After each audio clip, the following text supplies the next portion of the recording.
kakhulu khona abantu abadala, khona abantu abahlonishwayo, khona amakhosi, khona befundisi, khona obaba, omama abadala abahlonishwayo, khona nezingane. Abantu abancane, izingane ibona abantu abahlonishwa kakhulu ngoba basazokhula. Uma waba inhlakahla phambi kwabantu abancane, okwazi ukuthi ukhulisa isizwe esingayindawo. Uma wafunda ukukhuluma kabi phakathi kwabantu abancane, okwazi ukuthi isizwe sikhulele sonke. Amen. Inkosi yasePhakameni yakha kahle ibandla lawo laphelela amazitha ingcwele. Yakha u14, yakha u25, yakha u23.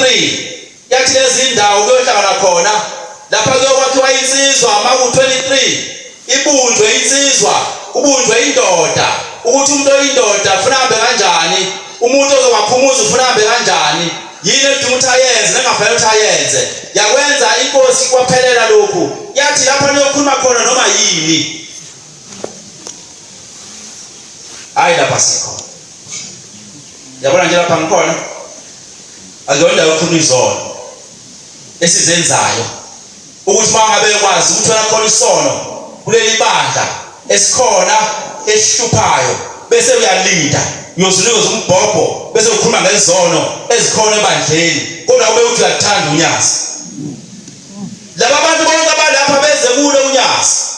Umuntu ofika kuleli bandla wazi ukuthi siyinto eyodwa singamanaziletha ayingcwele.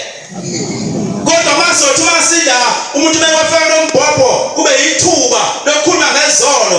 Abantu baphela amandla kuleli bandla, baphela amandla kushembe ukuthi kanti uNkulunkulu kanjani makhona izono ezingaka.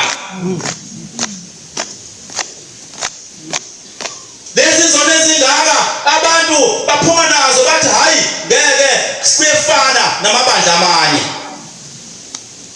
Bekungathi bengafanele ibangcwele uma kunento eyisono esikhona ebusa phakathi kwethu njengezono ehlale kukhulunywa ngazo abantu abalapha eMpopeni abakhuluma ngazo. Bekungafanele ukuthi masibothola into ngophela inkosi yasakhela bese sihlala phansi silulane ngezono engabe sinazo. Singalindi usuku othi kuyothi mase kuJulayi noma kuJanuwari sekhona umhlaba wonke bese sivundula izono sizimisa phakathi kwethu naphambi konyazi.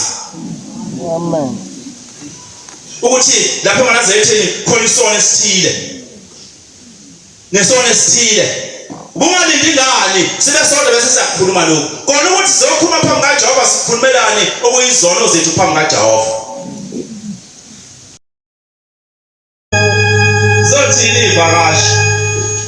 Zothini ivakashi ezivakashele. Zazi ukuthi lapha kushembe kusemngcweleni. Zazi ukuthi singamanazaretha ayingcwele. Hawu kefana leli bandla lefana lebandla lamaRoma. Ngoba nakhona izono ezithile zikhona. Asisho ukuthi siyaziphakamisa izono ukuthi azenziwe. Kodwa angalindi usuku ufika abantu bokuhamba bangcwele bese bayithuba lokuthi sinekane phambi kwabantu bokuhamba. Uma kuyimhlangano siphambi kwenkosi abantu bazi ukuthi basemngcweleni, bazi ukuthi base befika kushembe bafike ekugcineni. Yindaba kube yilanga la abantu bezokhuluma ngezono zabantu. Sinephane simbulala ubunqunu bethu. Ayihlabalazeli isono. Alithi khona. Ushamba sakele lona. Uza hlale kulo. Silungisane sibe ngabantu abazothi uma bephuma behamba endaweni noma besabaphi athi umuntu yafisa ufana nalo baba, yafisa uba njengalo mama. Alithi khona njalo ka 23:1:14 singakhane khona lezo ndawo ezakhiwe ushembe ukuthi kuzo ube yindawo lapho sizokhuluma zikhona zonke izinto. Awubheke ngishembe wakwenza ukuthi abese ebusuku abantu belele ikhona abantu bengezozwa izono zethu. Kodwa thina sizolinda usuku ukuthi abese ebini kodwa emlonyeni wethu sithi siyamthanda ushembe. Ihlazo lasekhaya la uzalwa khona nje emzini kayihlo. Ihlazo lasekhaya uyothatha ukukhuluma. Kamtshela abantu ngehlazo lasekhaya. Ulinde bukhona imicimbi emikhulu ezobiza bonke abantu bese uzonela ihlazo lasekhaya. phambi kwabantu behambile noma kumcimbi noma kephi kuye kuthi kule vakashi zivakashele ubaba wakho zivakashele umama wakho noma umndeni bese uyasukuma wena ukhulume ngamahlazo alomuzi ukuthi apha ekhaya kunje izinto ezingamahlazo kanti kufishwa nini zifishwa izinto ezingamahlazo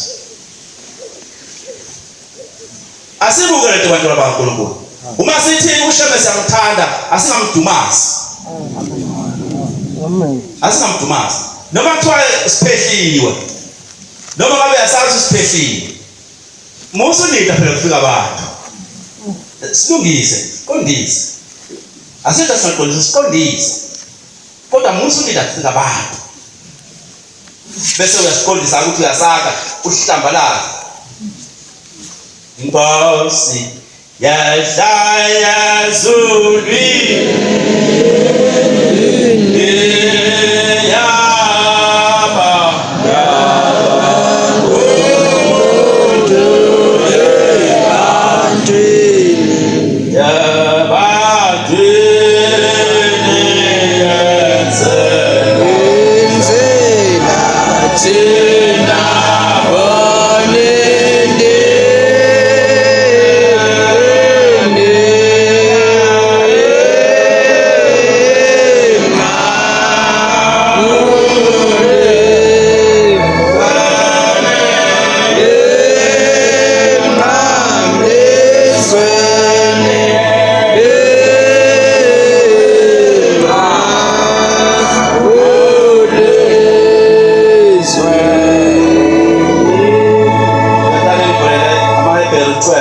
Verse 14.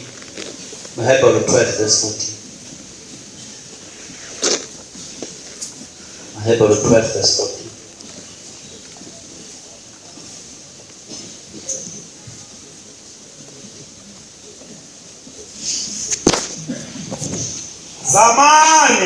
Zamani.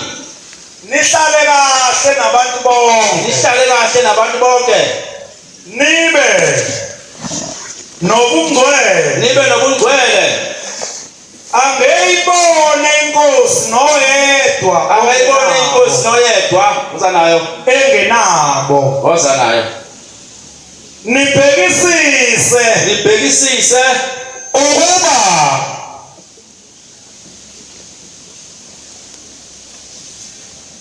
ungabibikho ongasuziyo umusa kaThixo Uzanayo ungamili isithombo esibabayo sinkathaze bonakale abaningi ngaso Ngiyabonga baba Zamani ihlale kahle nabantu bonke Mangamili isithombe esibabayo phakathi kwenu sinilimaze bakhathala abaningi ngaso abatheni namandla laba beze lapha bethi bezonyazina abatheni namandla abazobuyela nemuva bethi ayikho lento kuyefana siyezwa kuthona nomehluko kodwa kuyefana nje kanti bezwe wena usukhuluma ngezono